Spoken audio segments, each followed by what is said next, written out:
I just wanted to make a video as to some of the ways that I'm using Kiro and getting a project ready for Kiro to evaluate. So for this particular project, it is the Ellucian Experience Pipelines Manager. So we basically, and this gets a little confusing because this probably isn't the best project to demonstrate, but we have an application that monitors repositories, several repositories in a account for any creation of dev, test, main, and now pwn branches. And if a branch is created, it will, such as test, it will automatically create a AWS code pipeline that monitors that branch, and every time there's a change to it, will do a build process basically, because it's a React app that it would build and then deploy to a remote service. Basically, it's a standard CI/CD pipeline. Where it's complicated is that there's a CI/CD pipeline that deploys this application, and this application, once it's deployed, monitors and creates and destroys other pipelines automatically without any user intervention. A developer, developer developing for experience extensions, need to distinguish those two. There's the developers that are just the end user basically. They just need to create a new branch, and all of a sudden they have a pipeline, and they don't need to worry about doing the deploy with the tokens and all that to Ellucian. This application, as a developer of this application, so the maintainer of this application, that kind of developer is in here. That's me basically. So there's a few distinctions that I just put that out there because there's a few distinctions I needed to make with Kiro, because of course we're dealing with two build specs. The build spec to deploy this application, and then of course the build spec that is used for each of those pipelines to deploy that code. So this is a platform basically. So with all that out of the way, hopefully that makes a little bit more sense as to what I'm going to go through. This application was developed 2 years ago, so April 4th, 2024. I actually went back and I looked that up so that I could give that information over to Kiro. It was created as a more than a proof of concept. There was a proof of concept, and then that was taken and developed, but there were still some unknowns. So the documentation and notes, there might be some like discrepancies basically, and there was never a full test suite, and there was never really full documentation other than comments. Overall, this is how you set, certain parameters and stuff, and then of course end user documentation for the developers developing experience extensions. So the first thing I did, and I did this in 2 steps. First thing I did is I created a prompt right here for Kiro, and basically I said that I need to ensure the documentation in this is up to date. There may be old notes that no longer apply but are important to architectural decisions that were made.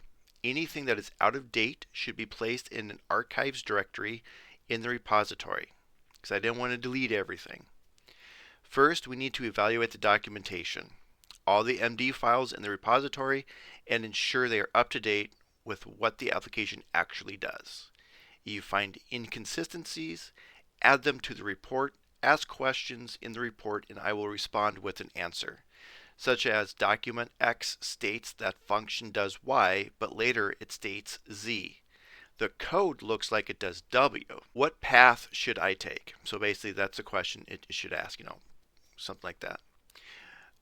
Then I go on to say, we will use the report to create the specs before initializing a workflow. It's important that all documentation properly reflects the current state of the application and that the application is documented so that we can add features using AI. This application has been in production use for 2 years now with I think only 2 changes. And it's working, it's consistent, there's really no issues with it, there's no features that need to be added other than now the ability that we don't just worry about 2 different branches. We used to worry about just test and production branches. Now we have a third branch, a pwn branch, which is basically, not to get too detailed, it's essentially on the remote server that's serving up the website, it's a production instance, but for testing. So I'm not going to get into that. It's just basically think of it as another production-like instance that we have to basically verify production and do some troubleshooting in a production-like environment. So I developed this for 2 branches. We are now adding a third one. If I did this right, which I probably didn't do it right all the way through, but if I did it right, I would have been forward thinking, knowing, well, we might add additional branches in the future. Probably didn't do that because we were really looking at 2. So I might have hard-coded values. I might specifically talk about the test branch rather than, trying to let it be dynamic so that we can easily add additional branches. And then, of course, who knows what state the documentation is in. But we know that the application is currently correct. So the code is correct. So we need to specify, if you find a problem with documentation, the code is your source of truth. So I basically state that. And I told it to put all those questions into a document that I could respond to it. A lot of times Kiro will respond to it in a side chat. In the chat window, it'll come up with 5 questions and have me answer those, and then that's a lot. And if, I don't know, my computer crashes or something, all of a sudden I've lost something, or answering those 5 questions, I'll get to it in a moment, but I could get distracted, leave the computer, go to lunch, come back, whatnot. It's just easier to answer those questions, and I can give more detailed responses. It can even ask more detailed questions if I just say, hey, take them, put them into a document, and I specifically say what kind of document it is now. You'll see that in my next one. So it created the audit report as I told it to, because I was basically saying, hey, go through this, try to figure things out, see where there's inconsistencies. That way we know where to start with the specs. If there's any questions, ask me. So it went through, it gave me an executive summary, key findings, and as you see, this is a long document, 549 lines. That's after I gave it answers. So, critical inconsistency, stuff like that, evidence, gives me a question. So it gives me a question as well as why it's asking that question, and then I can give it the answer. So I gave it the answer for this particular one. I kind of jumped ahead of myself, and I started adding a few things for pwn, and it said, hey, it says you've already added this. Is this fully implemented? I see a few variables and stuff that already use this, and I basically was able to say, no, it's not fully implemented. I went in and I added a few things with the expectation to, get it ready. And then it was just able to ask. I think it asked a total of 20 questions. And I was just basically able to provide answers. This also gave me time to save my work, get distracted, and even go do research. There was one that asked me, what is the proper format of the SSM parameter store path? And it gave me 3 different examples that I was using in the documentation. I actually had to go to a previous build and see what the path was that it was using and then provide that. So it basically required me to do some research. And I always recommend go to Kiro with as much research and notes as possible. If you don't just say, oh, we have some variable name, blah, blah, blah, go find the variable name that it should reference or that you're going to change or use. Go find the actual API specifications and provide that to Kiro. As you see, basically my prompt, I mean, this is spec-driven development. I start with a prompt like this. It's messy. And I've had prompts or documents like this, which I'll show you one in a moment. It's just notes, just basic notes. And then we'll go through that, ask questions, and come back with like a fully spec'd out development thing that you would with a project manager, basically. If you had a couple weeks to like sit down with a Word document and just write a whole bunch of nice, neat information. So it did this. I gave it the answers. I then in the Kiro chat said, hey, all right, I answered all your questions. If you have any follow-up questions, feel free to ask me. And it didn't really have any follow-up questions. So then from this audit report, it created a requirements document. So it took everything I gave it, read through everything that existed, and came up with a requirements document. This document is shorter. It's only 194, but it goes over the overview as to what we hope to accomplish in this. I'll just call it a sprint. It comes up with user stories. I've noticed, and I don't know if this is just because I'm having to do documentation, the way it documents some of this stuff is sometimes a little different. There was actually one time where it gave me the user stories as like in 3 bulleted items. As a user, developer, whatever, I need whatever so that whatever. And it like divided that up into like 3 bulleted points as if it were like a class exercise.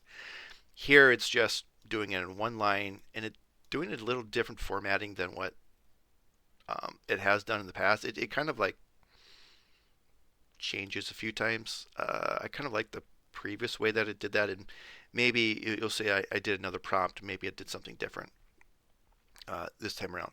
But then it basically went through this, and I truly read through every single line. And if there's anything that's incorrect, I will update it. So like if this line were incorrect, like let's just say this path were wrong, and I think this path was wrong, so I went in and I actually updated it. I think it was just one of the placeholders that was wrong, and I actually went in and I updated it so that it was correct. And I went through, line by line, just making sure that everything was correct. And if there wasn't anything that was correct, I just updated it. And then in the chat, I told Kiro I made a few modifications to the requirements, review them, and continue on with the design. All right. So then it generated the design document. In the design document, you'll see like code snippets and stuff like that. This gets longer. This is 863 lines. And it basically goes over certain design principles that we're going to be using, separation of concerns, maintainability, clarity, completeness, accessibility. I didn't ask for any of that, but as a good, project management tool, it went through and it took my requirements and it started, doing all that stuff that I'm not the best at, and it would just take me weeks to do. And this was able to do that. I think I went through this entire process in one morning, and implementing the documentation updates. So essentially I completed an entire sprint in one morning. It went through here, purpose, structure, as to how it's going to create the structure of the documents. It gets a little crazy when you're doing markdown within markdown examples. But then talks about key changes and placeholders. Again, I reviewed this line by line, made sure that everything was correct, and if not, I just let Kiro know, hey, I made some changes, review them, then move on to the next. So after I reviewed everything for correctness in the design, it moved on to the task list. And this task list is I was a little surprised when I got this one because it was in a different format than what Kiro usually gives me. Again, I don't know if it's because this was documentation and not code. Again, I was not having to touch any code. I needed documentation for two reasons. One, I needed to understand what it did, refresh my memory, which was great because it refreshed my memory. But two, Kiro needed a good starting point, and it needed to ask any clarifying questions as to what the code did, and then I could answer that. That way it had good documentation so that when it moved on to actual code changes, it had proper documentation and a proper understanding as to what this does. And again, this is where it got complicated because it's a pipeline manager application that is deployed using its own pipeline. So it has its own build spec, it has its own build script, stuff like that, so that it can be deployed. But then once deployed, it's providing build spec files and scripts and stuff for these other pipelines that it manages. So there were some clarifying things around that I needed to get across to Kiro. And even, when I try to explain this, even to myself, I get tripped up. So if I get tripped up, the AI is especially going to get tripped up. So I came up to this task list, and basically, typically there's like clickable things where you say start task, but again, this is documentation, so maybe it just didn't do that, and I just said, yeah, go ahead and start the task. After, of course, I reviewed everything. And this task list, this document is only 344 lines. So that was pretty good. But yeah, it basically has all this, definitions of complete and everything like that. And then it went through and it created documentation, it created additional files. I have one of the specifications was to create a few steering documents. I have steering documents over here. I have like version control, change logs. So I should have renamed this one so that it's not confusing as to what this is. This is a specification for changing the change log. This is not a change log in itself. The change log is down here. Basically, I've been doing this where I have the version is the overall version. And that was one of the things that it asked me. It said, hey, your Lambda function says it's version whatever. The package says it's version this. And your template says it's version whatever. And I just had to say every file has its own version so we can track it. But the changelog version is the overall package version. So each one of those components have their own versions independent of this overall. This is basically after we make all of our changes for a release, this is a release version. And so it's like, okay, I understand now. Changelog is this. And then it knows that it can only add, so it can summarize the specification, the requirements and stuff and what it changed.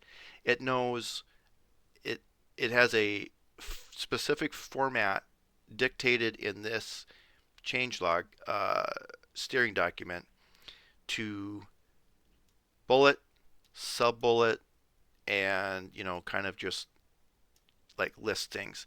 And it knows to do it underneath the unreleased version. Now, I as a developer, we're done, we've tested, we're good to go. I then go and I put in a date here, like I did here. And then that way, that version is set. We've pushed it up to production. It's ready to go. This changelog specification then tells Kiro on the next round of development, if I give you a specification and requirements document and there is not an entry that has unreleased, this has a date in it, then create a new entry, increment the version number, and create an unreleased entry. So then it will create an unreleased entry at the very top, and then it will start adding its changes underneath that. As you can see, it did that here. I didn't write any of this. Kiro wrote all that. So that's great. And so then now, as I'm still in the same version of the release, I'm now moving to the pipeline management aspect to like add pwn to it. It will now go in here, see that there's an unreleased one, and start whatever changes we dictate and do in the next sprint here. It will do that. It will add that here. So that's kind of a powerful tool of the specifications. Is basically you're writing code in README markdown format to tell Kiro how to do certain tasks and what format to do without really writing code. You're just writing documentation. And let's just say AI takes over the world and therefore we move to Mars and it's completely banned and we need to like start coding not from AI. This documentation is still here, and it's basically a specification or a style guide for developers. It's human readable. It's exactly what you as a human or AI need to do in order to do this. So this is great because it documents your process. And this particular thing, just talking about the changelog, this specification is 387 lines. It uses all these steering documents. I'm sorry, I said a specification. It's a steering document. This steering document, it uses all these steering documents every time it does something. If you, yeah, so right here, I told it to do something. It said, okay, perfect. Then it includes all the steering documents. I don't need to add that to the prompt every single time. Which gets me to another point that I use I typically write things down in a prompt. Yeah, in a prompt document first. Sometimes I just do it as a README. I write it in here first because the context, we all hear about the context window of, the chat thing. If you get it too long, you can start hallucinating and forget about things. If you provide it in a document, it retains it a lot better. And especially with the steering documents, if you have things like essentially like hard coded as like you must do this, this is the format. It uses that every time, and it lessens the number of mistakes, and it knows what to do. And again, it's human readable. Your team can use it for other projects, even if they're not AI assisted. It's just wonderful. Especially if you're used to flying by the seat of your pants, like I sometimes are, or I have my own notes and stuff like that. All right. So it completed that, and that was great. So now I've moved on to this new update.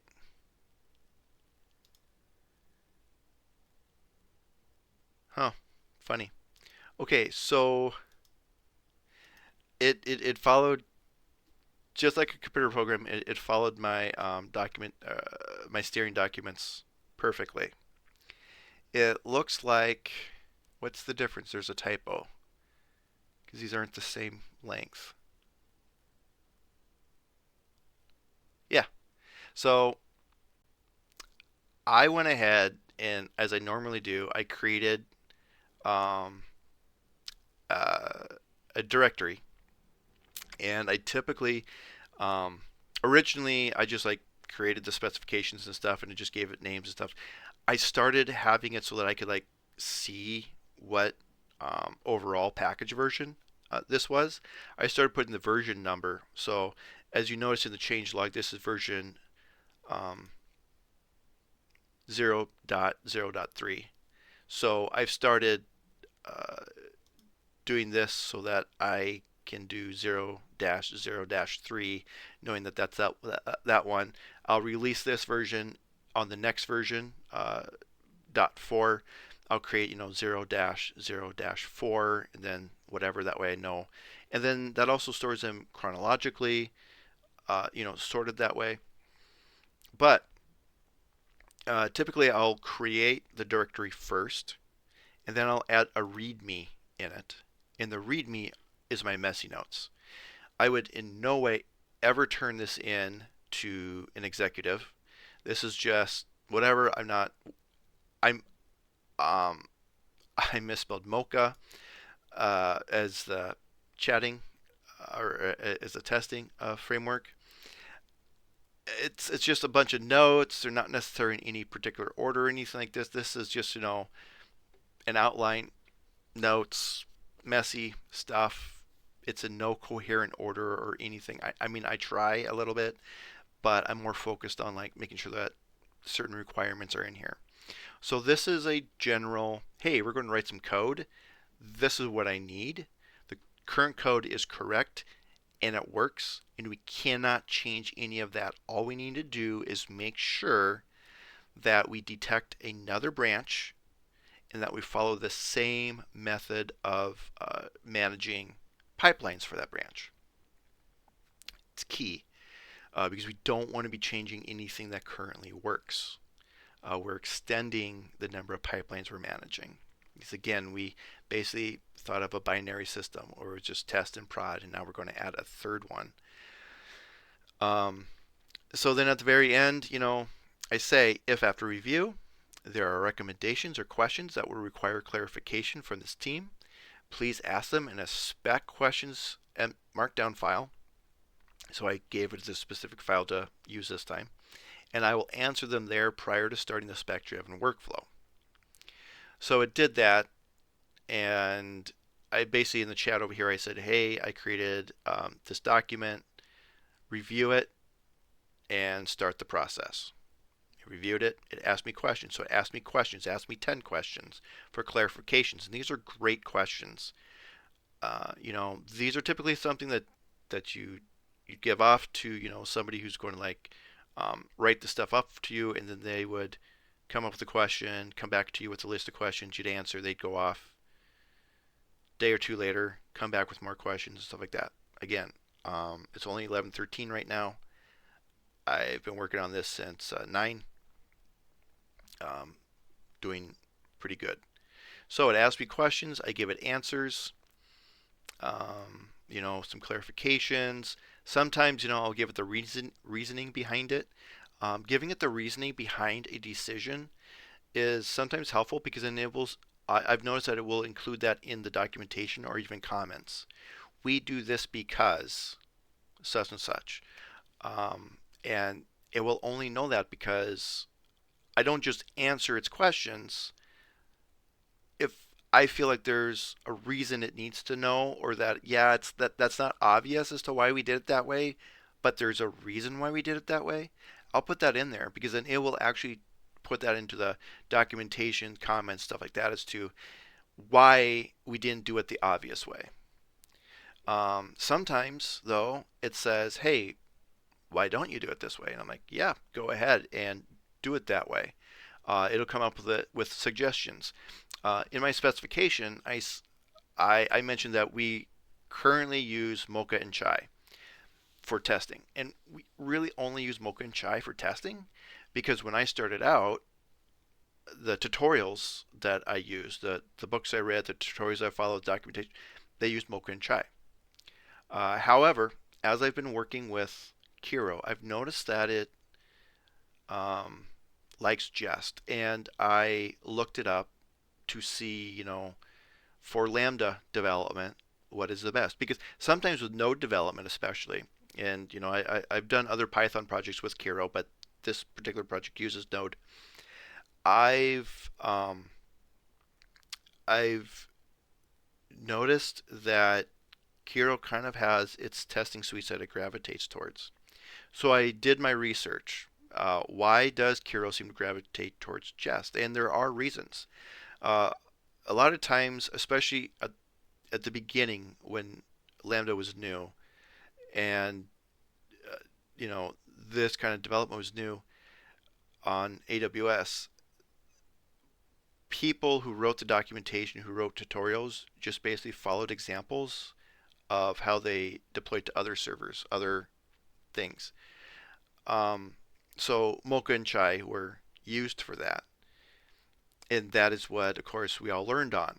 But, however, as it's actually in here, because there's no tests in this, I told Kiro, come, there are no tests. We need to test this. And first, we should develop tests for the current code. That way, we have a baseline. And I said this, that way we have a baseline so that when we make changes, if any of those important baselines break, those tests break, we're breaking current functionality and we cannot do that. So I'm actually having it write tests for the current. Well, I told it to. We'll look at the requirements document, but I told it to write the tests for the current environment first, for the current code first.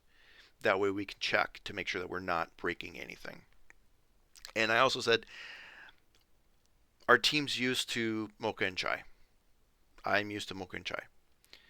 But if there's something else like Jest that might work better, or that works better for Lambda and stuff like that, feel free to suggest that. And it actually did. One of the questions was,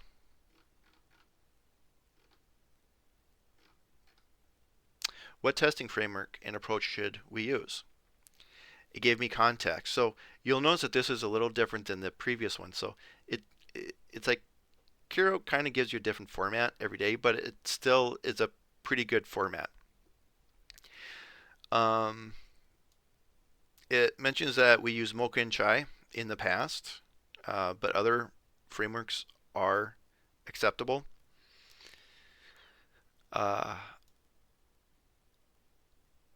It asks, do I have a preference? And then it says, should we use the AWS SDK mocking or actual resources and tests? What level of test coverage is expected, and should tests run local? It gives me a recommendation that I should use Jest with the client mock for the following reasons. Jest is the industry standard for Node.js testing, built-in mocking, assertions and coverage reporting, fast execution with parallel test running. I'll get to that in a moment. AWS mock works well with the SDK, and no AWS credentials are needed for unit tests. Now, I did caution this in my answer. I said, perfect, I agree with your recommendations for using Jest for that reason. Unit and integration tests are key. Parallel tests should be somewhat avoided if they crash the system due to out of memory or high CPU. I actually had this was a huge problem. I don't know if Kiro's gotten better or if it's one of my steering documents that I told it, hey, step down your approach on the property tests because it would crash my system on both the PC and Mac. I use WSL on the PC and I use UTM, both Linux distributions in those virtual environments, and it crashed both of them. And I couldn't get past the property test, so I basically had to tell Kiro, hey, limit yourself. Kiro, but on online forums, I also know that other people experience the same thing.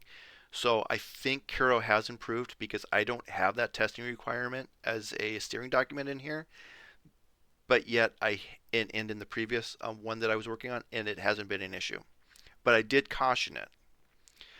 So I just said, hey, just make sure somewhat avoid them. Don't avoid them completely. Make sure they don't crash the system due to out of memory or high CPU. And I say, hey, in the past, property tests have mainly been the issue, so limit the number of iterations. And this is key. Monitor them when running on the local environment. Basically, test the tests for efficiency before they get pushed to CI/CD. Because one of the other requirements I told Kiro is all tests, like there should be testing, all tests should be able to run locally and in a CI/CD pipeline. With that, I don't want these tests running for 30 minutes. I only run, I want short-lived ones. And for the applications we're running, we don't need property tests and stuff that run for half an hour to an hour. Just limit the tests, make sure they're effective, and make sure that any scripts, any tests that you create can be run locally as well as headless, essentially, in the CI/CD pipeline. And if it's crashing the local system, monitor it and fix it. Don't just let it crash the system and allow me to deploy them. So then, yeah, this time around for this particular thing, it asked me 10 questions. I clarified them. Great. Basically, I said I answered the questions. Please proceed. If you have any follow-up questions, please generate a SPEC-QUESTIONS.to document, and I'll answer there. It didn't have that. So it read the file. It checked. One of the questions was about the state machine. And I said, if it's generic to accommodate our changes, you don't need to change it. But if we have test and prod hard-coded, then we need to make updates. And it came back basically saying that it noticed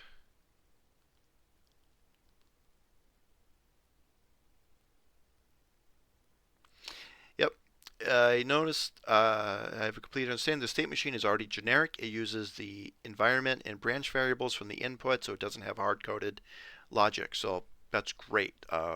We don't need to worry about the state machine. We just need to pass it a new branch name in the branch variable.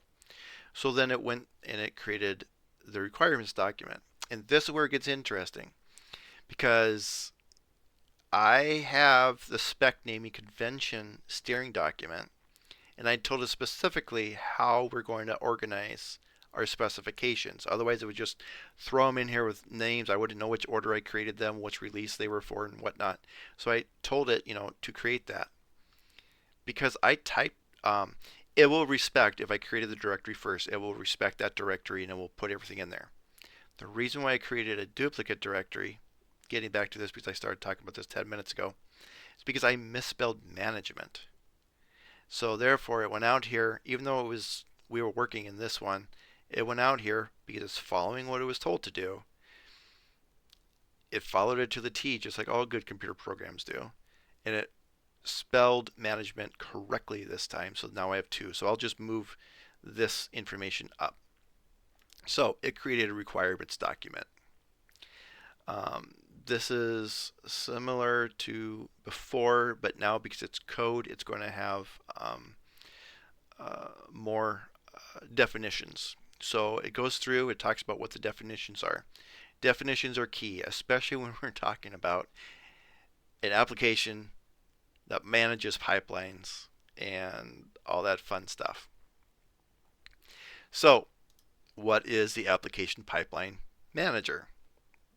Okay, so it goes through this, and I haven't read through all this yet. I'll read through this in a moment. I'll pause the recording and then I'll come back to you. But basically it goes through the definitions, which is always useful. You go through this and you make sure it's correct. So again, I'm going to review this line by line. It comes up with the requirements, and I'm only showing this again because this is a little different format than what was in the previous example that I showed you. As I said, I think depending upon the task, Kiro changes how it does certain things. So this is how it developed the user stories this time around, which is actually what I'm used to when it is doing code. I truly think it's because this is for code changes and the previous one was for documentation changes. So it had a bit of a different format and style. So yeah, user stories. As a developer, I want to create an optional Pwn branch in my repository so that I can deploy to a pre-production environment for testing.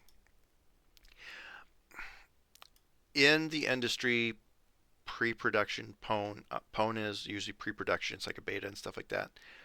We're using it a little differently here in this context, but it doesn't really matter. It's a production-like environment. Doesn't matter if it's pre-production or not. It's production-like, and we'll leave it as is because it really doesn't matter. In the end, there's nothing different between this or any of the other branches, so it doesn't really matter. And I'm not going to, try to sort it out. It's not worth it. So then it goes through acceptance criteria, and then of course, I will read through all the acceptance criteria to make sure that this is correct. If I had any questions to bring back to the team, I would certainly, do that. And I very well might. I might come through this and I'd be like, oh yeah, that's a question I didn't think of. And I might have to go back to the team and like ask that question. But um, I don't think there's really anything over there that would happen in this particular project. So it came up with 13 requirements. All right. So with that, I'm going to pause the video and read through all of this and then have it move to the design phase. All right, so I've had some time to review the design specifications and everything looks correct. I want to point out one of the things. Oh, in case I didn't explain this fully, and maybe it's better just to explain things in steps. So I've already explained that this manages pipelines. The architecture behind this is basically in a typical pipeline, when you create a AWS code pipeline, you're monitoring a branch. So you set up a event watch or a event. So whenever a branch receives a commit, run the pipeline. This goes beyond that because we're not monitoring a particular. The pipelines that we're creating, that we're managing, are monitoring those branches. They do that. That's what they do. So they do what you're used to. You modify a branch, and we have a code pipeline monitoring your repository, whatever. We're backing it up. We're actually going one step higher. We're monitoring an entire account. So all the code commit repositories in this account, we are monitoring. So to do that, we're actually looking at I'm blanking on it right now. Cloud, the audit, CloudTrail. We're actually looking at CloudTrail. So we're watching CloudTrail events as they come in. And CloudTrail, if you're not familiar with that, basically, whenever you commit to a repository, there's a log entry. Whenever you create a new Lambda function, whether via the console or whatever, there's a log entry. Basically, it's an audit log. That way you can go back, and this is going to be on the exam. You can go back, and you can see, hey, who deleted this stack? Who deleted this resource? Who made a modification to this resource? Our EC2 instance no longer has this memory. It's now set at this. Who made that change? You can actually go to the CloudTrail logs and see where those changes happened. One of the events, or there's several events that we monitor. We monitor for anything that's code commit related in terms of the creation of branches, the deletion of branches, and even update of branches. So a branch changes a name or a repository changes a name.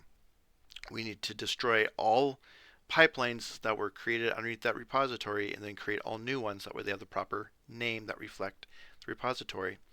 If the repository changes ownership, we need to update who owns each of those pipelines because we actually have a tag called owner.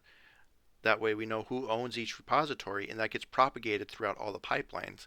That way we go to a pipeline, we're like, who manages this one, and we can actually trace it back.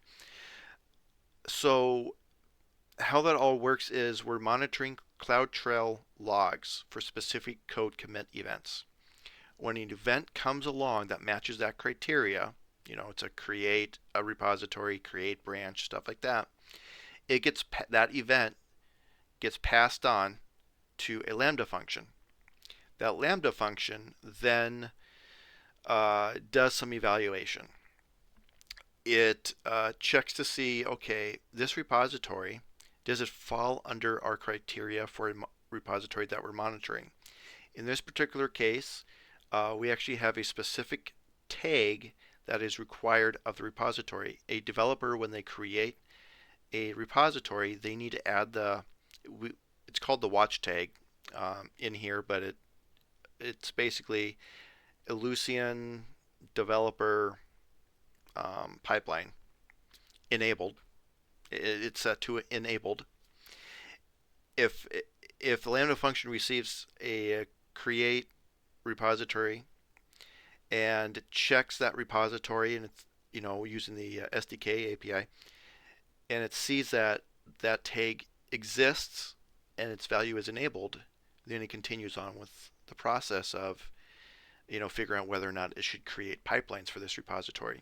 We do that so that we can create a repository without enabling it right away. There's a specific action that we do as developers to say, yes, this repository should be monitored and we want to include it in the automated process.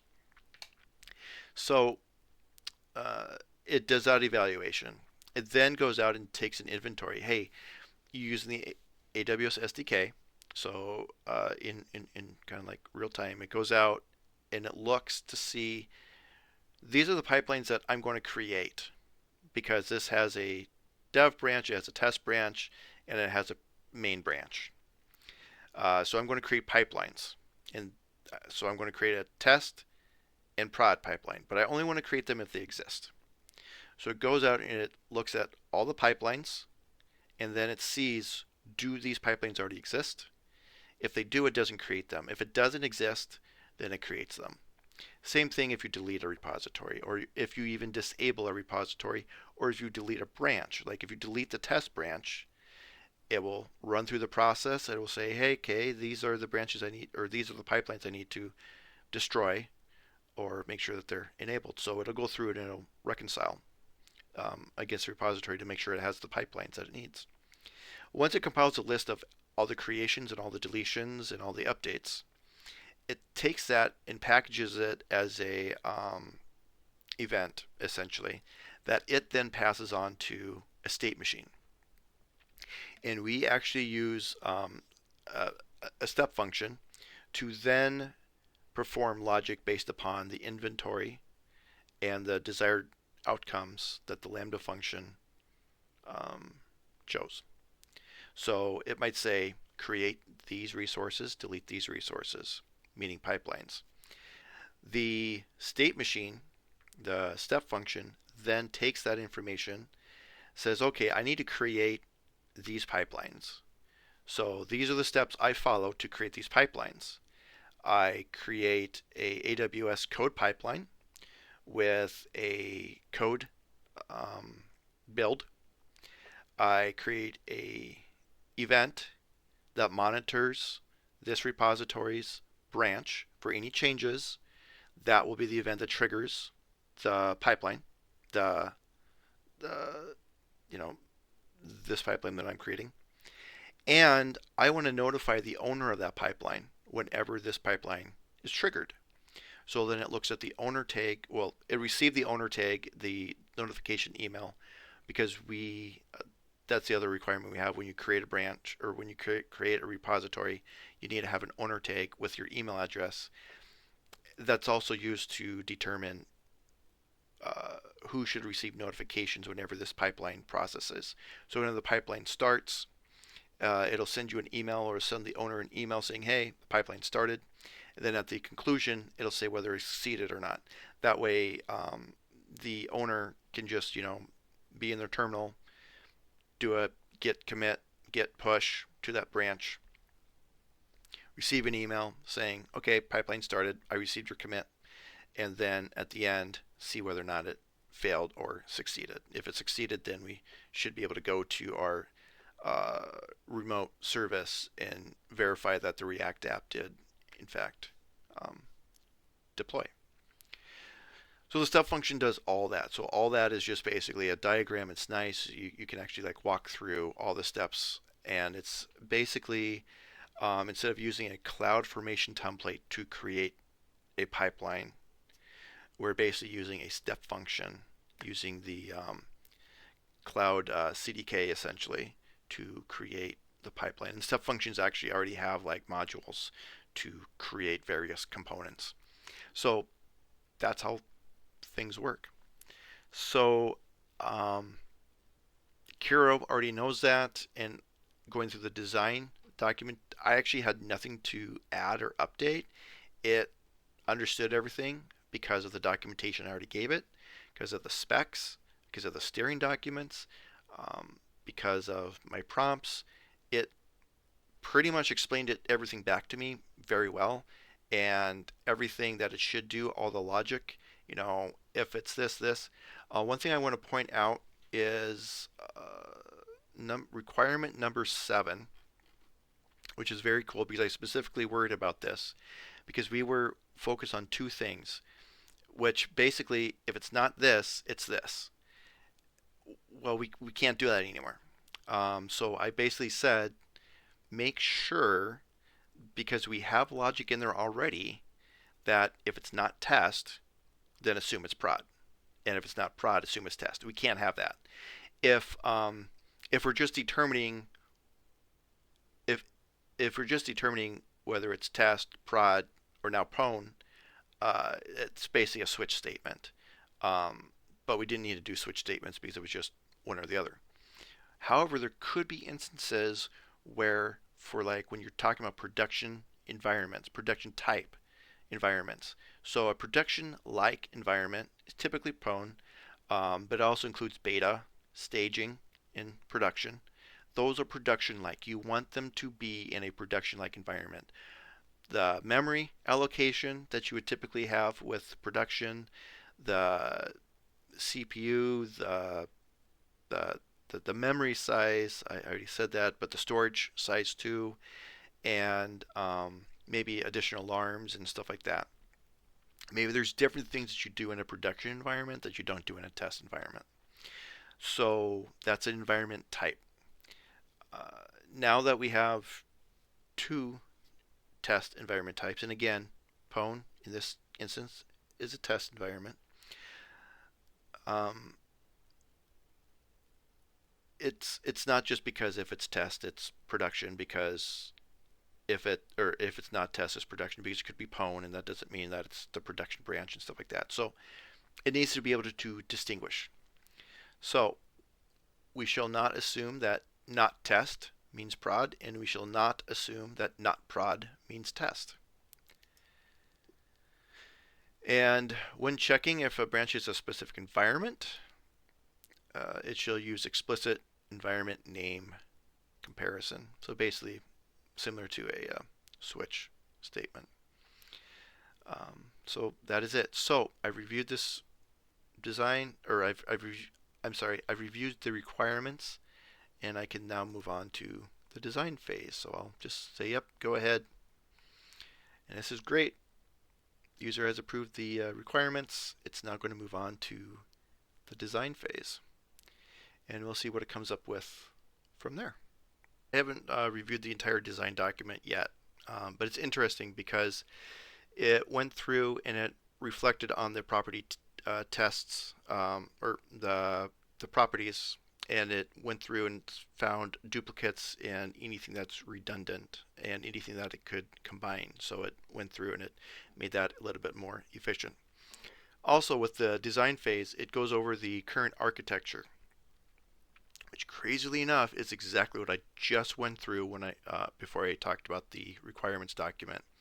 Talking about the it goes through the flow of the when this is triggered, code commit events to event bridge to Lambda to the step function, which executes, and the event bridge monitors CloudTrail for code commit repository and branch events.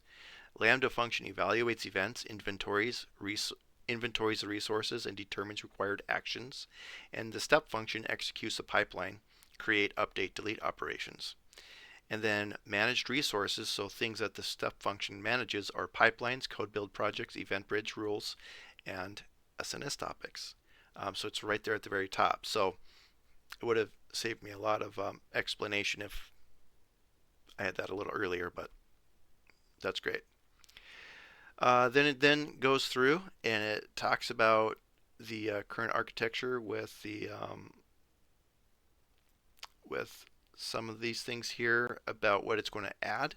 It performed an inventory of functions that already exist, any reconciliation logic. So that's basically, the application itself going out to see what pipelines already exist versus what branches in that repository exist, and then determining what it needs to create and delete and update.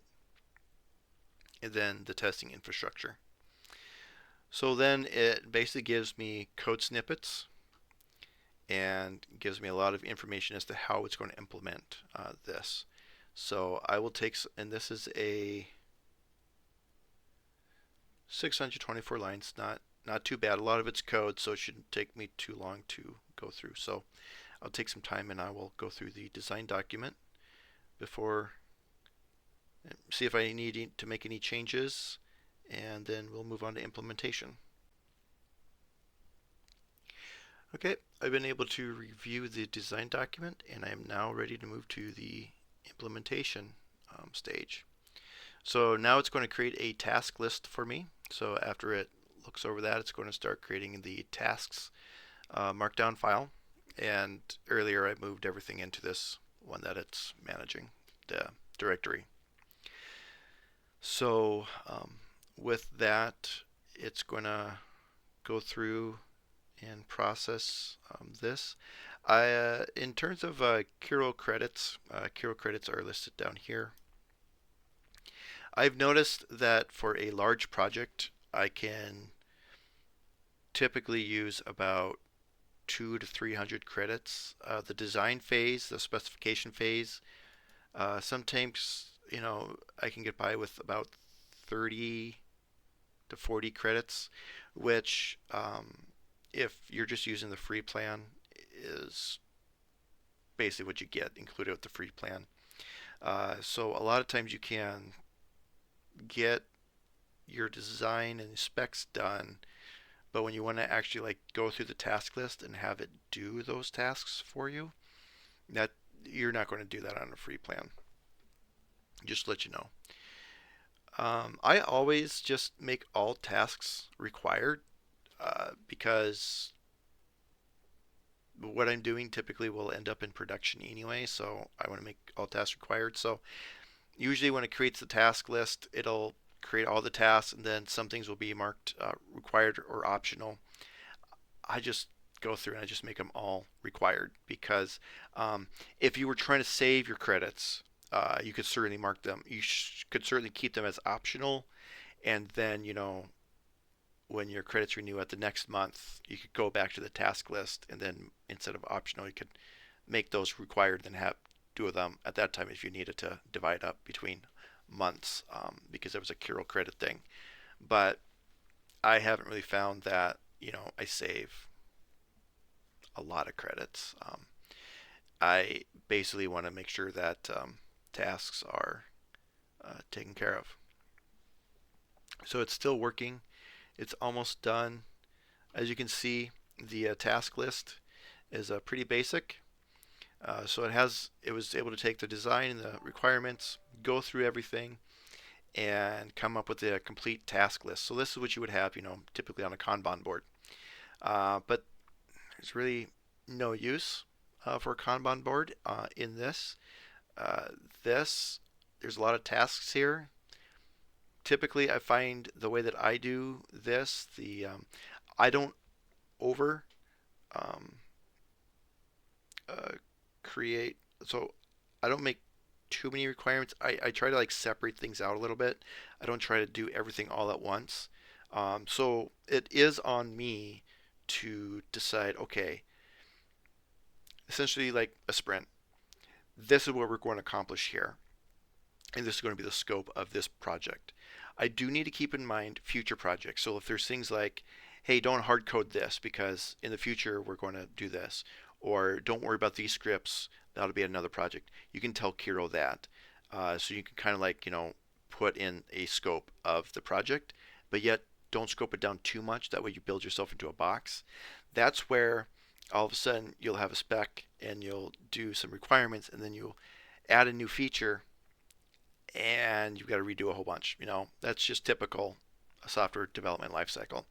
You've always got to be open to the future and figure out ways that you're going to extend this That way you're not reworking things, because I actually did a project in which I developed it one way, um, and it hard coded a lot of stuff in there that created a bunch of problems when I let it up to the person deploying the application to fill in that value.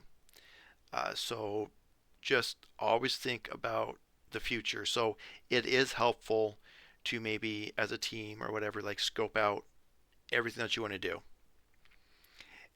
on like a Kanban board and stuff like that, and then figure out, do your sprint planning as to what each thing um, will be, and then just take one uh, overall um, project essentially and put it in here. This one was add um, Pwn to be able to be a branch.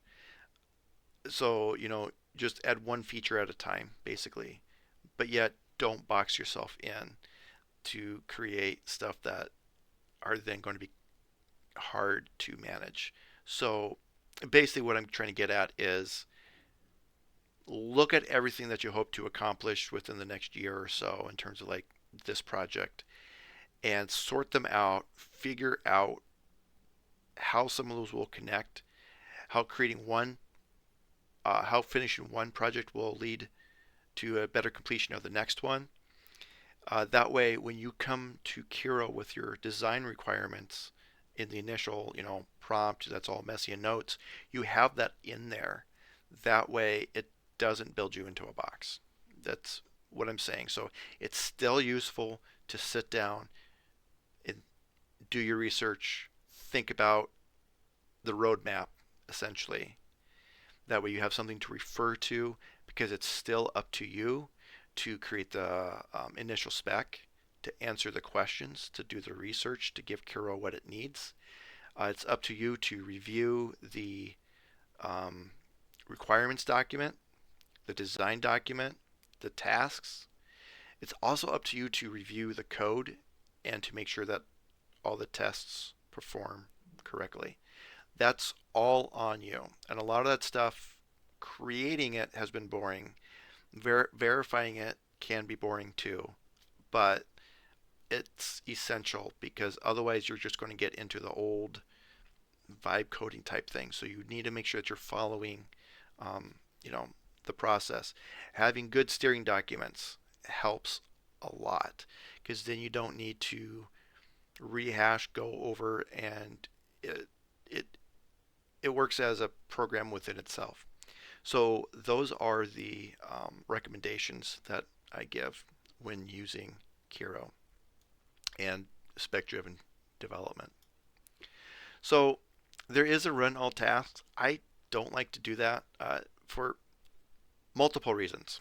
One, I like to start each task. I'll just start this task. Um, I like to have a good start stop point, especially when I'm in the office. I'll be working on a laptop, or even when I'm at home on the couch, I'll be on a laptop. Well, maybe I'm like, okay, I'll verify these tasks first, and that way it gets to a stopping point. That way it's not going through everything in like an hour, and I need to like close my laptop or move on to something else and all this. I have some good start and stop points. It's nice. I also it gives me a chance to review things as well. Um, One thing I didn't do and that I typically do, I usually commit to the repository that I'm working in. That way, I see everything that's changed, and then I can go into those documents and review it. There is the ability to actually follow along with Kiro to see what it's updating. It moves very fast, so sometimes that's not too helpful, but at least I can see what's changed. Luckily here, the only thing that's changed basically is the design requirements. I do keep the specs in the steering documents. I do not ignore them from the Git repository. So I typically ignore everything that starts with a dot. So I had to put a special exception in for Kiro because it's a dot Kiro. include those in your repository. That helps others that come along after you to maintain. They have the documentation, they know the design, the requirements, all this sort of stuff that came before you. That also helps because when you name everything like this, putting in the specs directory a 0-0-3- whatever the specification is, the feature, it just helps other people know and walk through basically design documentation, which is something that has always been left for last. And most of the stuff, especially with the tests, that's always been left to last. Um, I'm sure we've all tried test-driven approaches and stuff like that, but it's always a good intention to start with tests and documentation and specifications even. But a lot of times you might start out that way, but then the deadline starts approaching, and then those kind of get left off, and then you need to go to production, and then once it's in production or even test, you're busy fixing bugs. So it's it's helpful that Kiro actually goes through and creates tests and documentation alongside. And if you have your steering documents set up properly, it'll always start off with certain things. Like maybe you always need to increment the version number because, for example, on these pipelines, the version number for production always needs to be incremented. Kiro can just look at the steering document and see, okay, every time we start a new specification or a new whatever, I need to increment the version number. There's always cleanup tasks that you can assign to it in the steering documents as well. Updating the change logs, stuff like that. It just does all that for you. All those things that typically were forgotten, you just put in a steering document and Kiro can do it for you. In creating steering documents, I talked about the steering documents. Some of them are pretty lengthy. A lot of those started with me just saying, hey, Kiro, I want this, this, and this. These are like my requirements. Use industry best practices, standards, come up with something to actually make this, good. And then that's when it came up with, certain syntax highlighting and certain formatting options that are used out in the industry and stuff like that, and that it was able to like bring back and like fully fill out and my just my 3 requirements for the spec document. It was able to like fully fill it out. That way it then uses that. So don't be afraid of the spec driven approach. Don't be afraid of the steering documents. It just starts with a few prompts. It just starts with doing some research and hand that over to Kiro. Make sure Kiro asks you questions. You have it ask you questions before it gets to the requirements thing, and it just helps immensely. So I'll go ahead and I'm going to continue on with these tasks. I don't. I'll probably.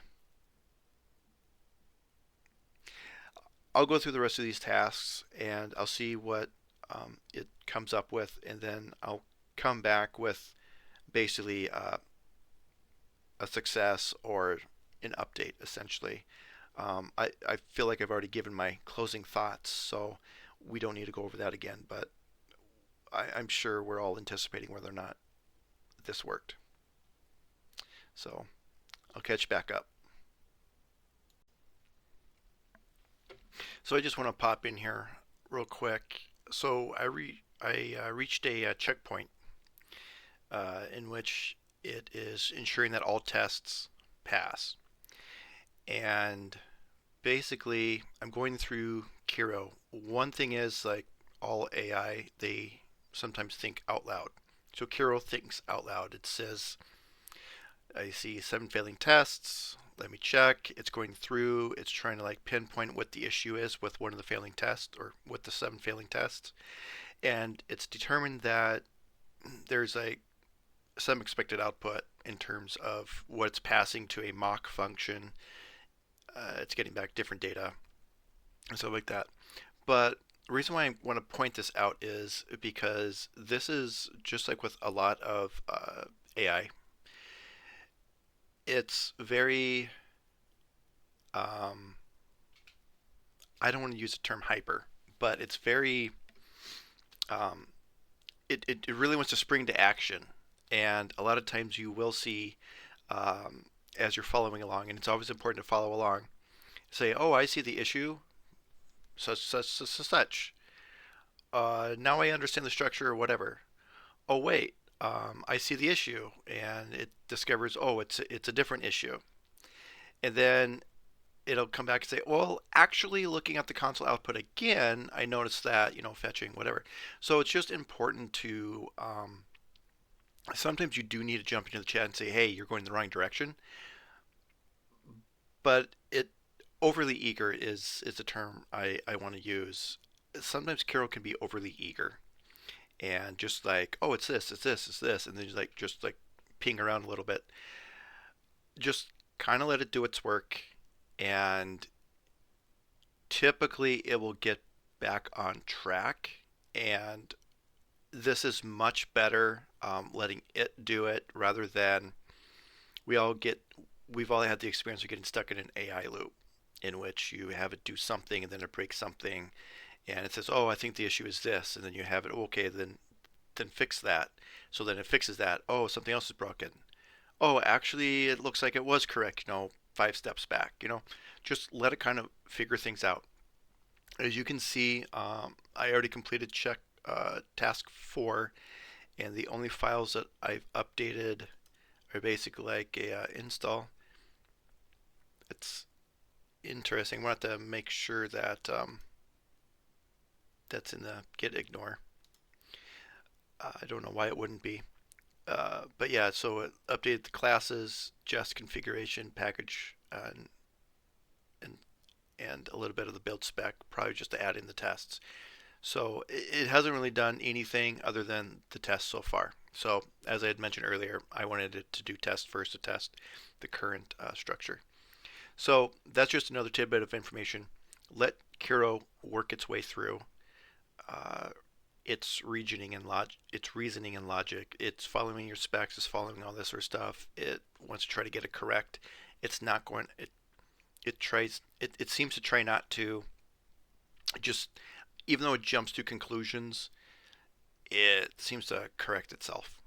Um, but if you totally see it going down the wrong path, then of course stop it, have it back up, and reevaluate. Also, one of the things that an example of the requirements once I'm just going to have it start this next task while I talk. One time it recommended a very complex. Oh, I was doing a CloudFormation template, and it had to use AWS, or it had to provide a choice between various AWS policies to use for cache invalidation, or for caching in a CloudFront distribution.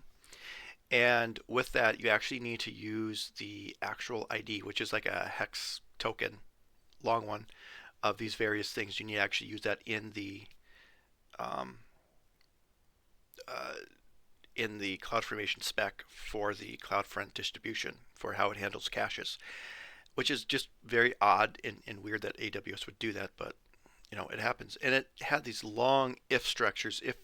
If the parameter is this, use this token. If the parameter is this, then this value. Don't use caching, use media caching, or use whatever the user chose. It would do that. And I said, hey, Kiro, you're doing this long nested if statement in this CloudFormation thing, and that's not exactly easy to read. What about mapping? Because CloudFormation allows mapping, and that's one of the key things about you. Kind of have to know what you're building, what you're doing, and that way when it comes to you, it's AI. It will make mistakes. it came to me with a complex if statement, and I was like, just use a cloud formation template mapping. Just, just use mapping, and it it said, yeah, of course, yeah, that's a great idea. I think there were like two other times where it was like going down, and I typically catch that in the requirements or even the design phase. And if you can catch it early and steer Kiro down the right path or down a better path, or even maybe you don't know. There was once where I was like, well, is it better that we use a DynamoDB thing to keep track of this state, or is it better that we do it in another way?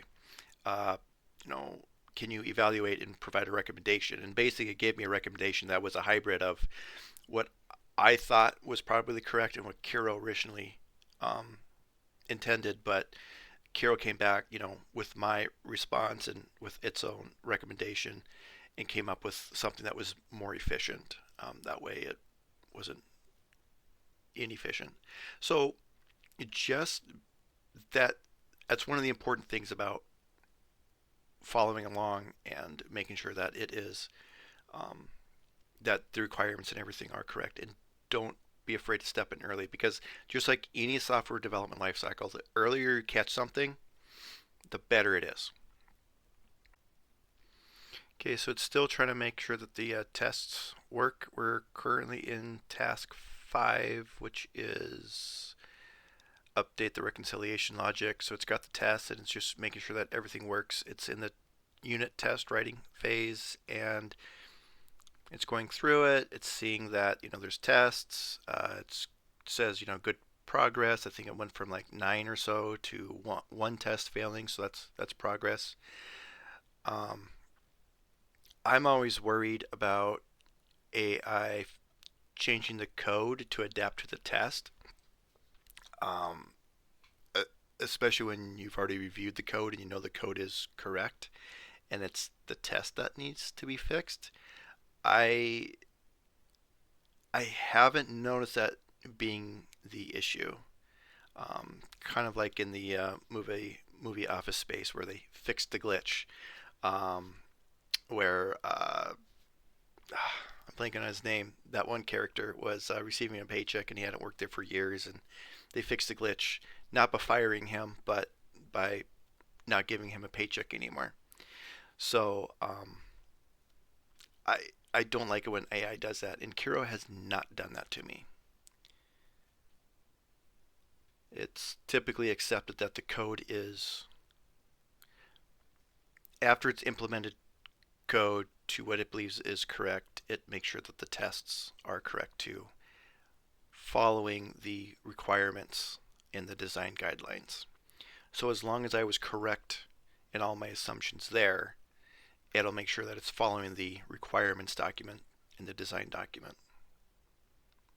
All right, so Kiro's been working for a while here.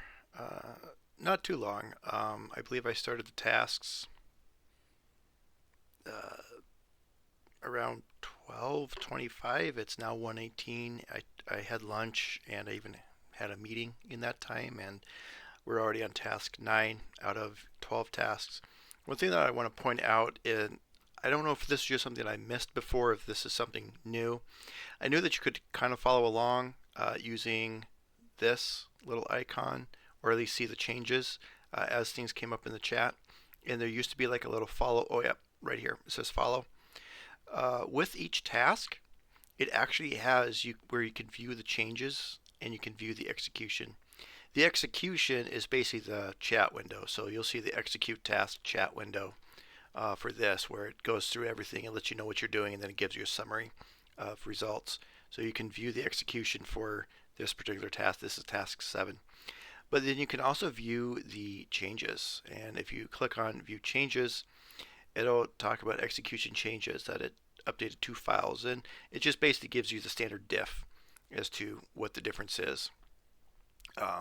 This is a little, I mean, these are brand new files, but let's see if I can find one where it actually updated something, because those were tests. A lot of tests.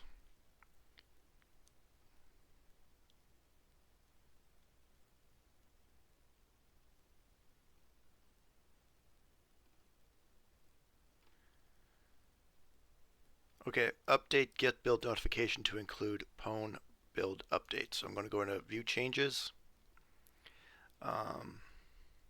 So here we are. We're in the classes document. So we can see that I had a workflow with just this information. And this was probably one of those things where how I had mentioned before, if it's not prod, it's obviously test. So very simple logic. So I was able to like go through and start, figuring out how it should better write that, because that's obviously something that has changed. And so then I can go through and I can say, yes, this is what this intended, and that's correct.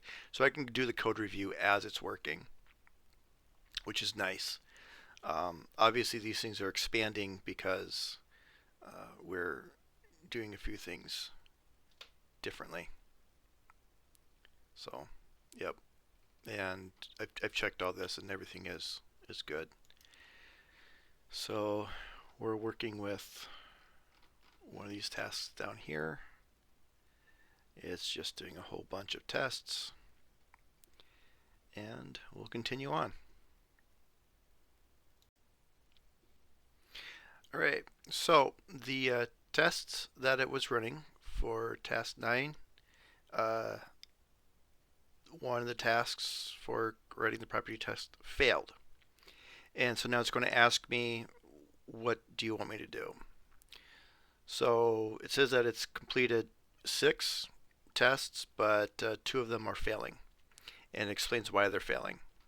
And you'll see how precise, I wouldn't say ridiculous, especially when you're talking about production.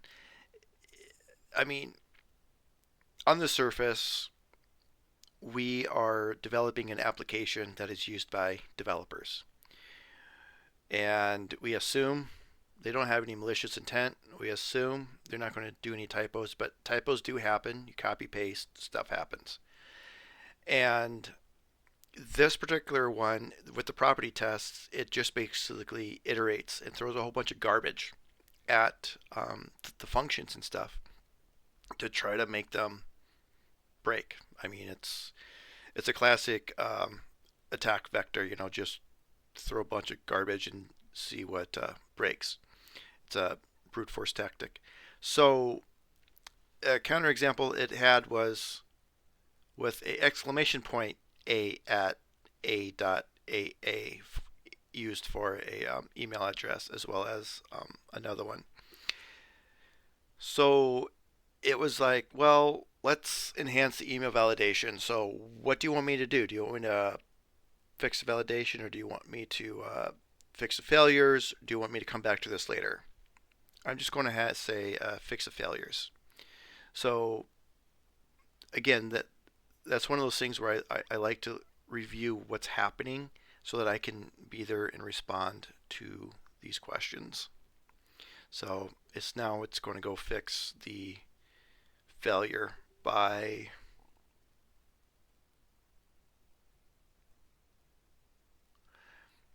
basically the regex doesn't allow it, but the fast checks email address generator produces them. So basically the test generator produces invalid ones like that. And apparently it's not checking for a failing one, it wants good ones. And now it's iterating it like 1,000 times or something like that.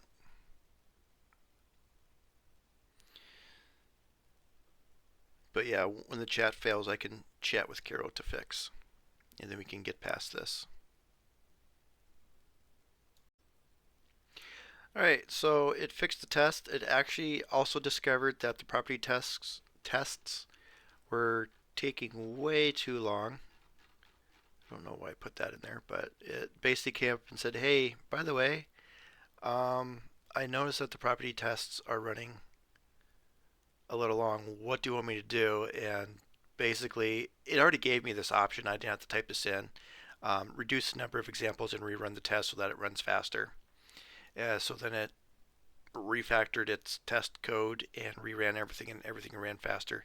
That's part of me telling it in the specifications to monitor the tests. So again, that's important with like steering documents and stuff like that, and even in your requirements to really spell a lot of stuff out. And I specifically said monitor the tests, make sure they're not long running, and fix them. And it prompted me, what do you want me to do? And so I said make them run faster. So far, I forget what I started this project out with in terms of credits. I think I'll have to check back and I'll put that on the screen.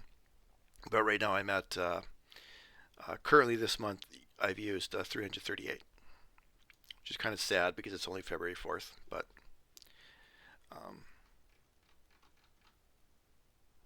Kiro's been pretty helpful. So here we go. We're going to start the next task. Okay, now we're in the final stages. Basically, updating documentation is one of the final things. And again, that's something I put forth in steering documents and requirements, is make sure that the documentation is up to date. So it's going to be updating the changelog. And if you go to the changelog, it looks like it hasn't updated yet, but it will soon. Once I see that it's updated and past this step, I will. It says it did. It's marked as complete.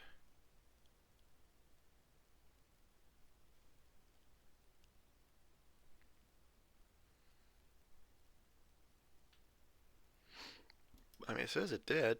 I mean, we've got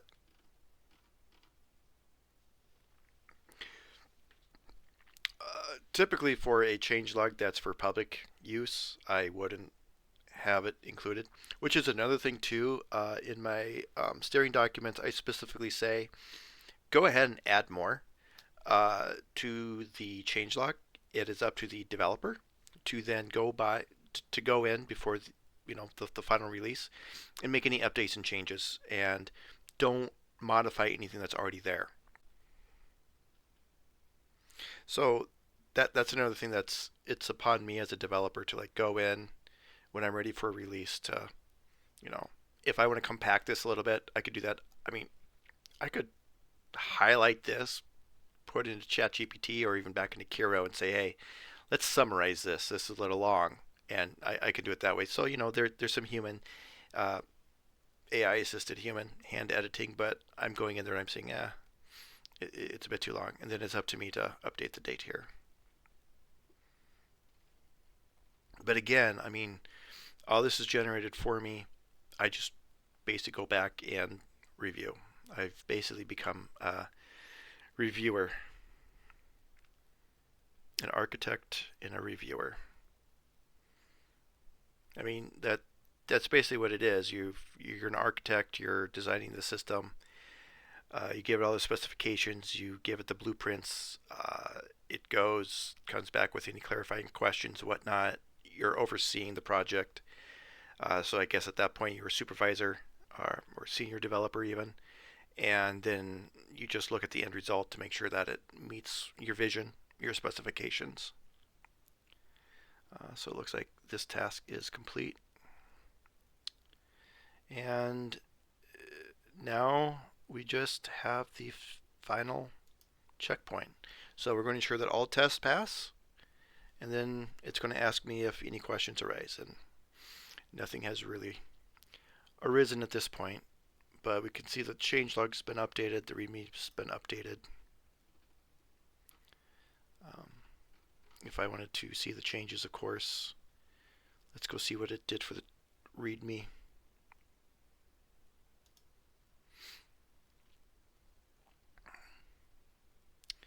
So watch tag configuration. The watch tag is the tag on the repository that the Lambda function, when it receives an event saying that there's a new repository or that there's a new branch in a repository, it receives a repository name. It checks that repository.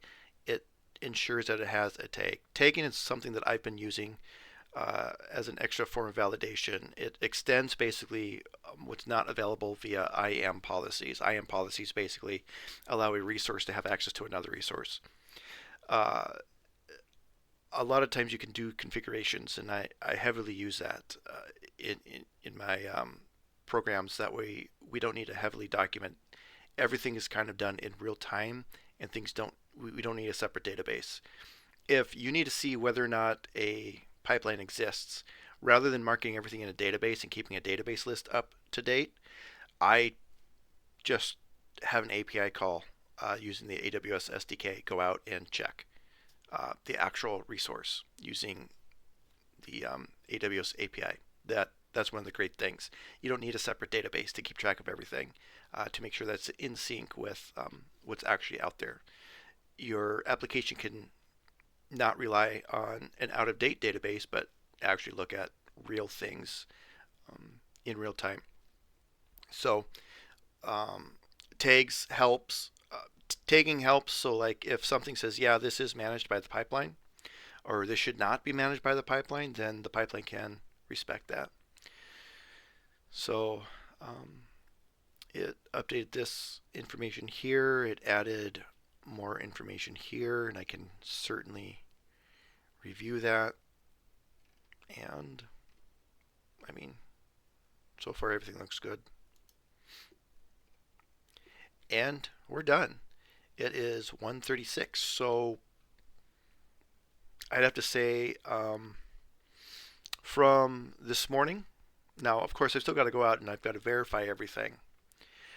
But for the most part, when I'm really sitting down and doing this approach, it's worked out for me.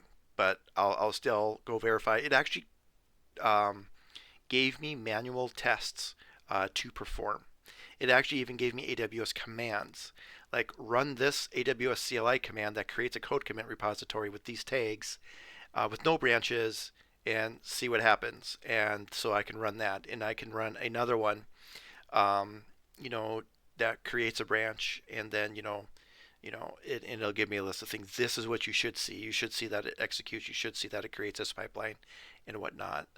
So it gives me basically all the manual testing commands that I need. I didn't really ask for that, but it's not like I didn't want it. It just gave me that information. So that's another benefit too.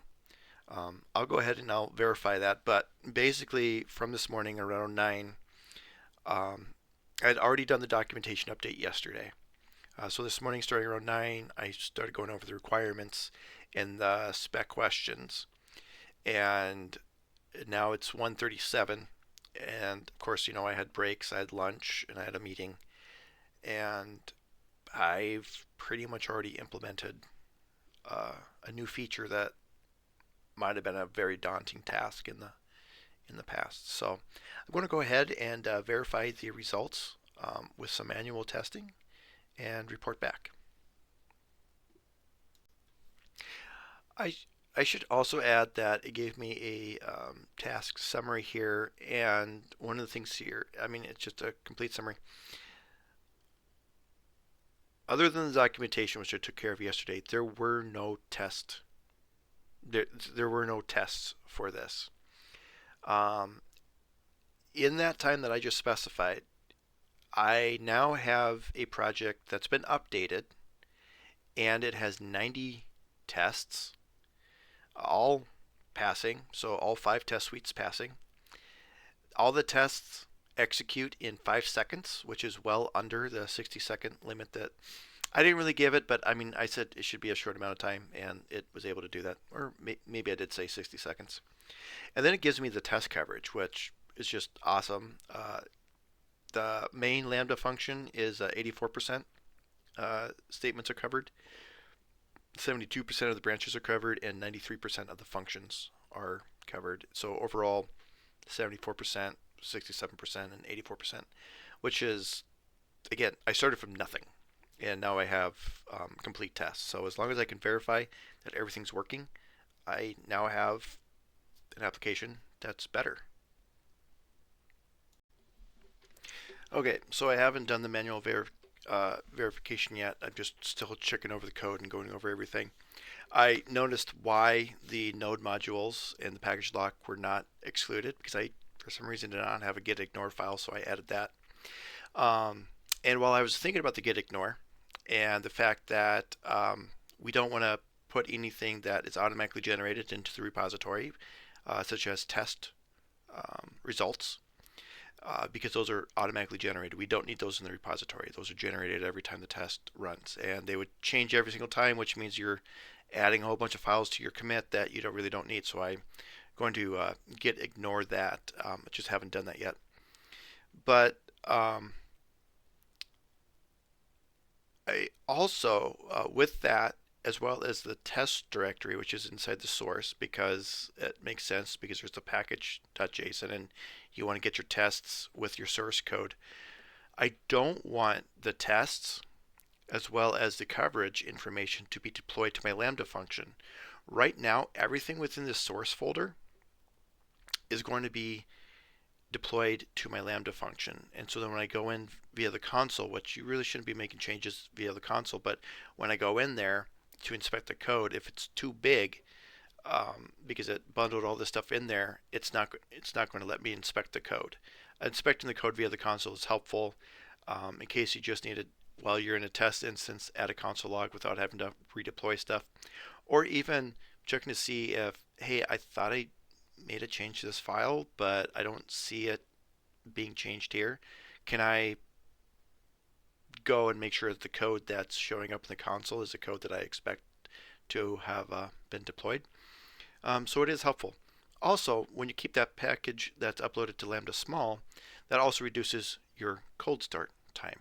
So if you have a 1 gig package uploaded, Lambda has limits, but if you have like a large zip file uploaded and deployed to Lambda, that of course is going to increase your cold start time.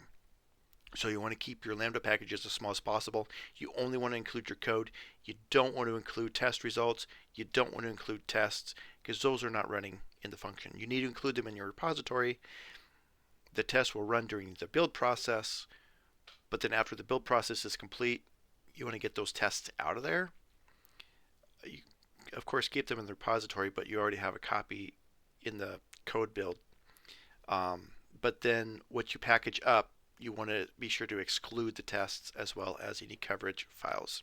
So all I'm doing here is I created, just explaining that in the chat here with Kiro. I want minimal files deployed to the Lambda function to keep it small. I have 2 questions, comments. One, is source coverage produced every time the tests are ran? I'm believing it is. If so, we could ignore it, as it does not need to be in the repo. We'll see if it just goes ahead and updates my gitignore immediately, or if it says, yeah, you should do that. And then secondly, tests and coverage will be in the directory on CodeBuild that will be deployed to Lambda. Can we ensure that these directories are removed after testing, but before deployment in the buildspec commands? I think that should be good. So let's see what Kiro does.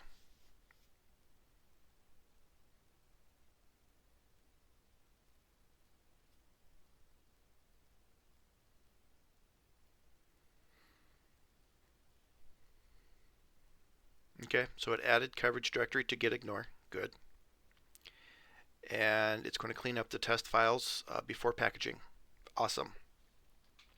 So done. Changes made. Gitignore added the coverage directory. Awesome. We can verify by going to gitignore, coverage directory, right there. I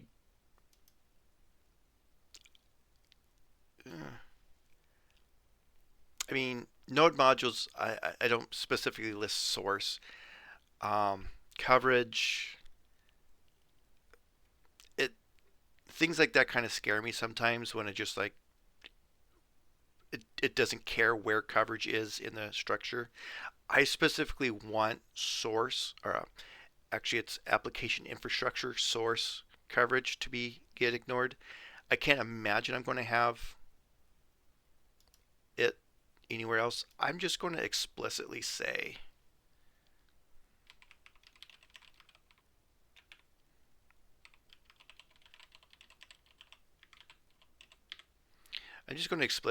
this. Although node modules, that's a very specific one that's kind of reserved, so we'll just do that. So I'm just going to say that coverage, and it's still ignored. Okay, good. So yeah, that would be something where if you want to have Kiro manage your git ignore, like you could have a testing steering document that say any test results that are generated, be sure to add it to the gitignore file using this specific path. Just so that you don't let's just say something created a folder called results, and you actually have somewhere in your code a results folder for your Lambda function for results classes that your Lambda function uses. That way it doesn't gitignore that one. So it's nice just to have like the specific directory structure. So you could add that to your steering document, and then it would follow that. Build spec, clean up. Where's build spec? Here we go. Oh, I'm already in it. Added the cleanup commands after the test to run to remove tests as well as coverage. Oh, okay. So here's something. It's going to specifically go in and delete these things. There's actually a better way of doing that, and it's something that I've used in other projects. I actually had a student employee who kind of discovered this for me. You can actually run the npm install with like a prune command, or you can run it in such a fashion that after it runs the npm install, that you can run it again and remove all the dev dependencies. Because that's another thing. You don't want your dev dependencies. This is starting to turn into a Lambda optimization video, but when you're running these tests, they're all dev dependent. You're not actually used in the execution environment. They're used locally, they're used in the CI/CD pipeline, but it installed them. So therefore, it's going to package all those up and send it into your Lambda function, but you don't need them there. It's a security risk, and they're just not needed. It makes your Lambda function bulky. So a better way to do this is instead of just deleting these here, I mean, this is fine, but instead of deleting these, I'm just going to ask Kiro, hey, isn't there a way to rerun the npm install without and remove the dev dependencies?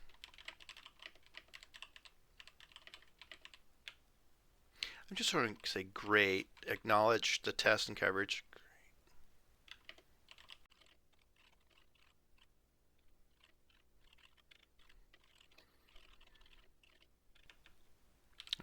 I'm going to play a little dumb here.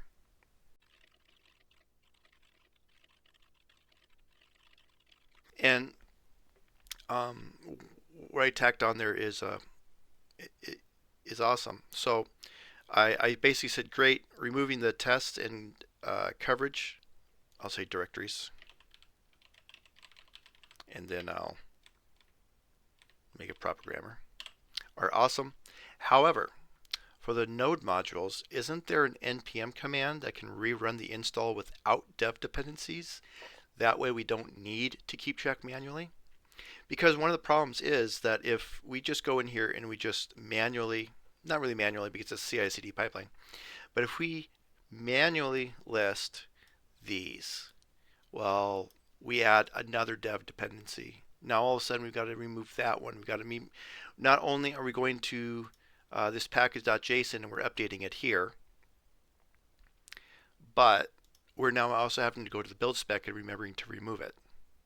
Well, there's an automated process that already takes care of that. So instead of specifying this, why don't we just use that? So let's see what it does. This is where having a good understanding and some experience with design, architecture, coding, these packages and stuff helps. Uh, so if you're a novice developer, if you're just starting, you're a junior developer, just starting, you're a student, I really recommend using AI, learning how to use AI, but also step back and learn to do things by hand. That way, when you hit these points, um, you, I wouldn't say contradict or challenge, but challenge is a good word. You can challenge the AI and say, hey, is that the best route? Isn't there a better route? So one thing I'll add to that is you I wouldn't worry about the language itself because I've been able to find myself to go between Python, Node, React, whatever, pretty easily. I know those languages. I'm not an expert in any of those, but we're all using the same design patterns, whether it's Node, Python, or some other language. As long as you are well versed in a language, design patterns, understanding um, big O notation, uh, loops, uh, the AWS resources and how to properly utilize them and configure them. As long as you're well versed in that stuff, it doesn't matter what language the AI is programming in. So rather than mastering a whole bunch of languages, that way you can like work with AI on those. Master one or two languages in not just master the language, but also design principles, engineering principles, stuff like that. That is key to working with AI. I say all that knowing that in 5, 10 years, just like when I was in grade school, I was told you got to learn math, you got to learn your multiplication tables because you're never going to have a calculator when you're in the grocery store. Um, we all have phones. And not only do we all have calculators on our phones, we all have voice. We can scan things and do all sorts of crazy stuff. Same thing with encyclopedias. You're not going to have, you're not going to have all this knowledge when you're out there in the real world. Now we do. So, saying all that, AI is going to get better, but it's not going to remove the human element anytime soon, hopefully. And you really have to have a good foundation as to best practices. Uh, that way you can challenge the AI. So it came back, it updated things. Um,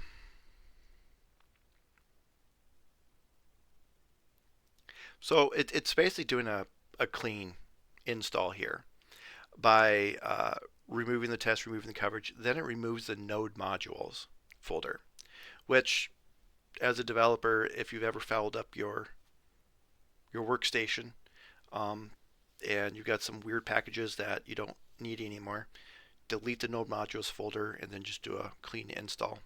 So we're doing a install. Note that we did an install, which creates the package.json. So it's already done the package.json. And that way we can do this command, the CI command, because the package.json is already up there. We're not including it in the repository, but it's already up there. And we're just doing a npm CI, which basically means use the package lock. I might have misspoke. I mean, the package lock is generated after the install. So it's already up there, and we're just going to use that, but we're going to omit the dev dependencies. Okay, and then we're good. So yeah, so it did a clean install rather than like a prune or anything like that. So that's awesome. Okay, and yeah, so right here it says it ensures the Lambda package only contains production dependencies. without needing to manually track which packages are dev only. The npm CI command is also faster and more reliable than npm install since it uses the exact versions from packagelock.json. I mean,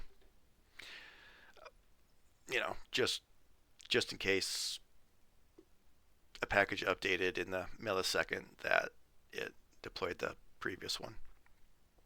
But okay, so I'll continue reviewing everything and I'll chime in if I find anything else. But yeah, this is just about some of that process. Okay, so I'm still reviewing things.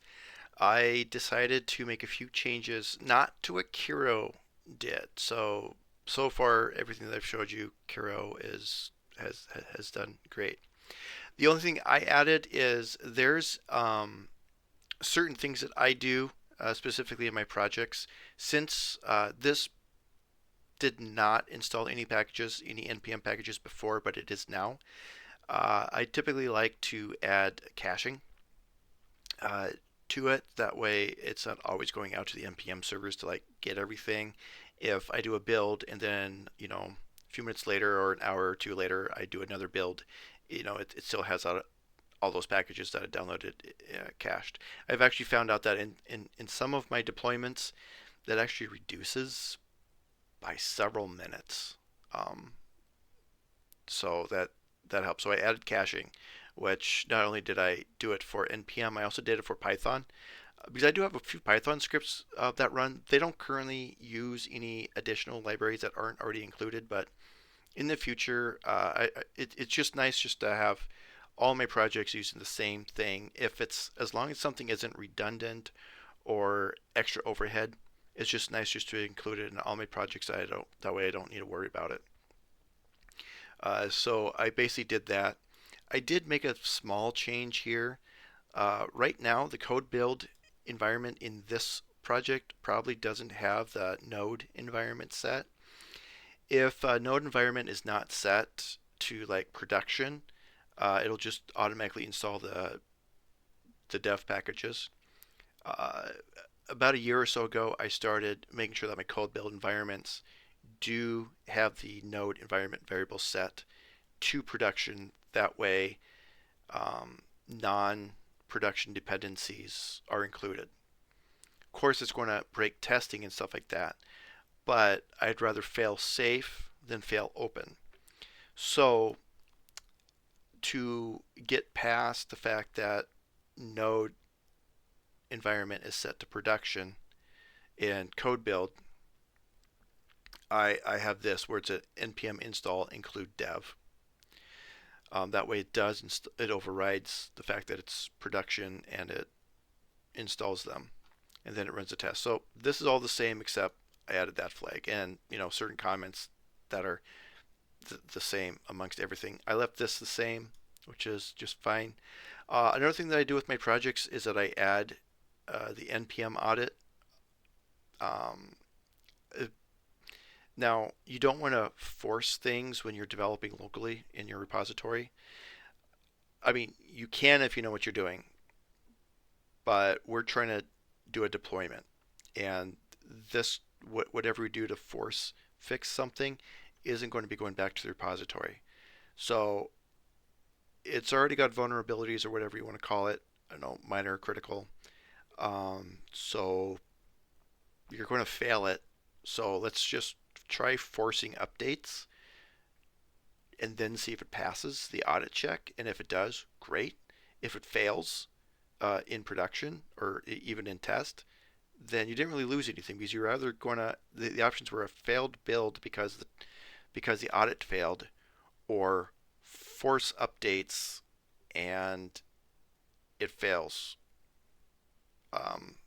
after deployment.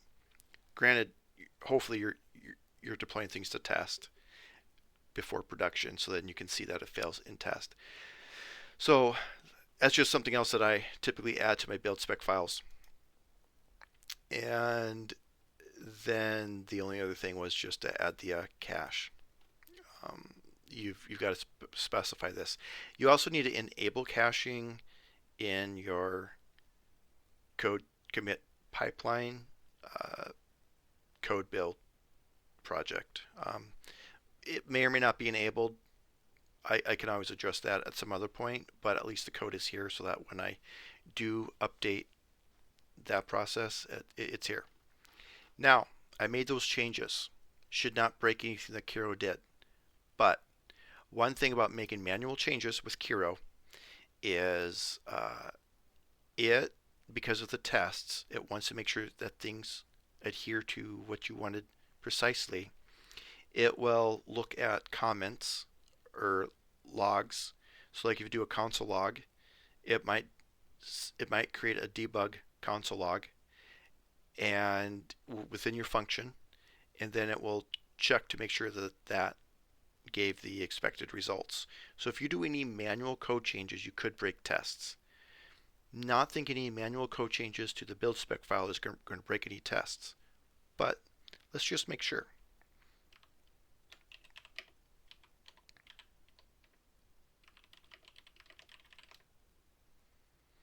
So we're going to run the test suite. Everything passed, so we're good. Kiro always falls back on the tests. So if you ever make any manual updates, be sure that you know what you updated. Documentation typically isn't an issue, but any code updates, make sure that you know what you changed and then run tests immediately. And then if the tests fail, go to Kiro and say, I updated this. The code, if you know that the code is correct, great. If you do something that's kind of long and you're not even sure if the code is correct, probably create it outside of your project, test it out separately before bringing it in. And after you've brought it outside of your project and tested it there as a little unit, create a new spec for Kiro and say, hey, I created this new function. Add this to whatever. Have this already existing function, call this function, use it in this manner, and then it will go through the spec-driven approach to bring that function in, implement it, and make sure that it works, create the test, all that sort of stuff. So when you have a project like this, it kind of removes the ability to just go in there and hand code stuff. And as a developer, it's kind of like losing a piece of your job.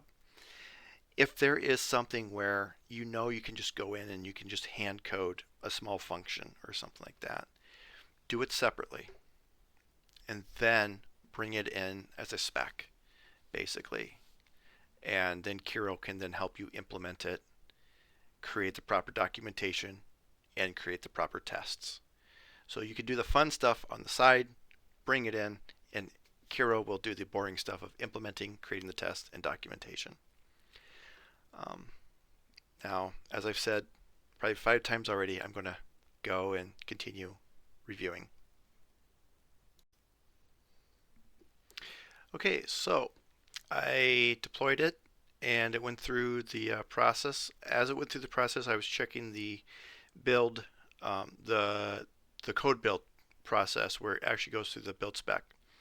And I noticed that it audited all the dev packages. So I did a little research and Google Gemini came back and let me know that after you do an npm CI from your package package lock, if you do an audit, it'll still audit the dev dependencies even though you did not install the dev dependencies. So I didn't need any of that to fail the build in case there was a issue in any of those. So I went ahead and I added this, which you can add to the npm audit just like you do with the CI, so that way it doesn't audit the dev dependencies, and it will continue on. So I still recommend, of course, doing the audit locally occasionally. Don't overwrite that, but we'll overwrite that for this here. As soon as I used a repository that uses the test tag, it did work. So all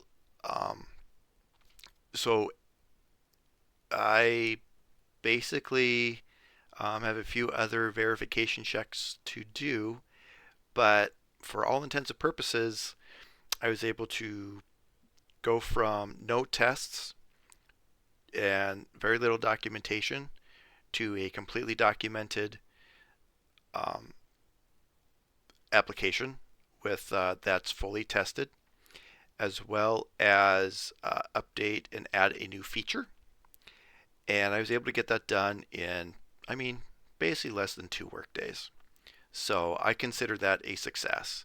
I've just got a few things just to wrap up, just to validate, verify, but the main thing is done. I create a new branch.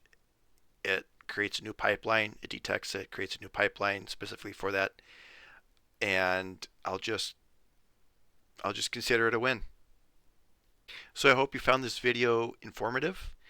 I've gone through a lot of my experience with Kiro, ways that I've used it to make my job a lot easier, ways that you can use it to make your job easier as well. A lot of tips and tricks, and I mean, this is February of 2026. I'm sure that even in 2-3 months, a lot of this will be have evolved, will have changed. But for now, as it is in February 2026, this is basically my experience in how I have used Kiro to help me with my development tasks. Thanks for watching.